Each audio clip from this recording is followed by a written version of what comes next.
is pretty simple. It's when you annoy somebody continually. All right, so if I annoy somebody continually, is that really illegal? It is illegal if the harassment is based upon somebody's membership in a protected class. That means we need to take a look at what is considered a protected class or group. Now, this list of protected classes is taken directly from the Equal Employment Opportunity Commission or the EEOC's website. In addition to listing the classes, you're going to get a little bit of a history lesson too. The specific act that determined the protected class is also listed. Several of the classes came as a result of the Civil Rights Act of 1964 and Title VII. The protected classes are race, color, religion, national origin, age, sex, pregnancy, citizenship, familial status, disability status, veteran status, and genetic information. Okay, so those are the protected classes, and you know what? None of this has anything to do with people's ability to do their job. If you harass someone in one of these protected groups, it is against the law and you can be sued and even lose your job. Now, this program is on sexual harassment, which seems to be the foremost type of harassment in this country. Sexual harassment is where you take one of these things: sex, gender, sexual orientation, or gender identity, and you annoy somebody continually based upon that. It's against the law. Now, let's take a look at how the EEOC defines sexual harassment. Sexual harassment is a form of sex discrimination that violates Title VII of the Civil Rights Act of 1964.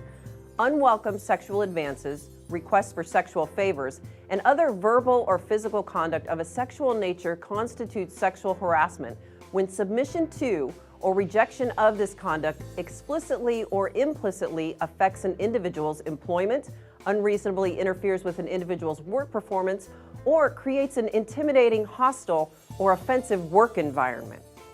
Sexual harassment can occur in a variety of circumstances, including but not limited to the following. The victim as well as the harasser may be a woman or a man. The victim does not have to be of the opposite sex. The harasser can be the victim's supervisor, an agent of the employer, a supervisor in another area, a coworker, or a non-employee. The victim does not have to be the person harassed, but could be anyone affected by the offensive conduct. Unlawful sexual harassment may occur without economic injury to or discharge of the victim. The harasser's conduct must be unwelcome. There are two kinds of sexual harassment: quid pro quo and hostile work environment. Let's start with quid pro quo. What does that mean? Well, it's Latin, and loosely translated, it means this for that. For example, if I'm in management and I say to somebody, "Sleep with me or you're fired," that's this in exchange for that. That's quid pro quo harassment. From a coworker to a coworker, "Hey, have sex with me or I'm going to make your life miserable. I'll sabotage your project." This in exchange for that. Sexual harassment can include customers, contractors, and vendors as well. So if a customer says, "You'll get the account if you go on a date with me," this in exchange for that. It's sexual harassment, and it's illegal, and it's wrong. Here's how the EEOC defines quid pro quo harassment.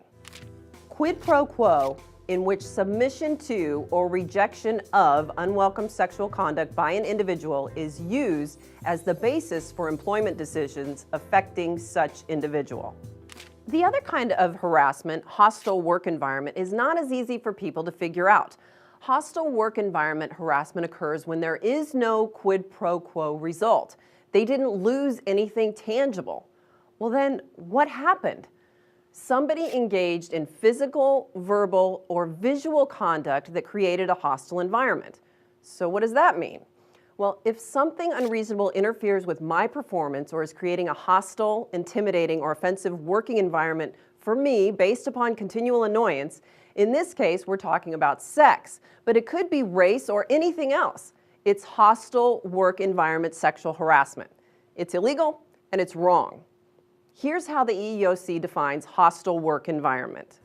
Hostile environment in which unwelcome sexual conduct unreasonably interferes with an individual's job performance or creates an intimidating, hostile, or offensive working environment.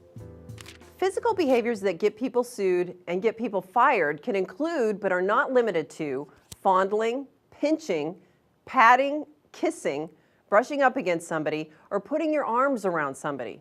There's no reason to do any of that at work. Just keep your hands to yourself. Some of the verbal behaviors are whistling, sexually charged banter, jokes with a sexual reference. Asking somebody about sexual activities, comments about their anatomy, whether it's positive or negative, and terms of endearment that are sexist, like honey, sweetheart, dear, hunk, that kind of stuff. You don't need to say any of that to do your job. Be careful about inappropriate comments. You see the consequences of these comments everywhere, and it doesn't just hurt the individual, it hurts the entire team. It hurts the entire network, and it hurts the entire company. So don't make inappropriate comments. And if the thought of, I don't know if I should say that runs through your mind, then don't say it. It's just that easy. Along with inappropriate comments, you have to watch your language too. Not everybody wants to hear foul language. The FCC, the Federal Communications Commission, calls the F word one of the most vulgar, explicit descriptions of sexual activity in the English language. And you and I shouldn't be saying it on the job, at the account, or even in the warehouse. It's the kind of thing that doesn't help you, and in the long run, it can hurt you. At the end of the day, nobody's going to say, "Oh, you didn't say the F word today, man. I'm really disappointed in you." So the visual behaviors like pornography, leering, sexual gestures, emails and gifts of a sexual nature, displaying these sexually suggestive items or photos or artwork around where you work, in your locker, in the warehouse, in the cab of the vehicle, sexual cartoons or illustrations, stuff that people see, it has nothing to do with work. You need to get that stuff out of your workplace. It's work. We need to keep all of this sexual stuff out of the workplace. It doesn't belong there. So be proactive about it. Report this stuff when it happens. And if you can, you need to report it to somebody who can intervene before a big complaint happens, before a big lawsuit happens. So who needs to report it? Well, you do. I do. We all do. We're committed to a workplace that's free of discrimination and harassment. Remember, harassment is illegal and wrong, and it doesn't need to occur in the workplace. If you think you're being subjected to sexual harassment or inappropriate sexual conduct, you need to report it to your supervisor, manager, or your human resources department as soon as possible. If you observe the harassment of someone else, you need to report it immediately. If you're unsure who to contact, check with your employee handbook for a sexual harassment reporting procedure and then follow it. Remember, if management doesn't know what's going on, they will not be able to stop the harassment from continuing. Some people just don't want to get involved. They just don't want to be associated with the offense or the investigation if it leads to that. There's also a fear of retaliation for bringing a claim forward or for providing information in a harassment investigation. Retaliation comes in when somebody complains about harassment and somebody else decides, okay, because they complained, I'm going to get revenge against them. You know what though? Retaliation is also illegal. By not reporting the harassment, it makes you part of the problem. So if harassment and retaliation are both illegal, then it's in your best interest to report the harassment to protect yourself and your job. Recognize harassment, discrimination, and retaliation, and be proactive so that your organization can get to it early, because if you wait, things can get really unpleasant.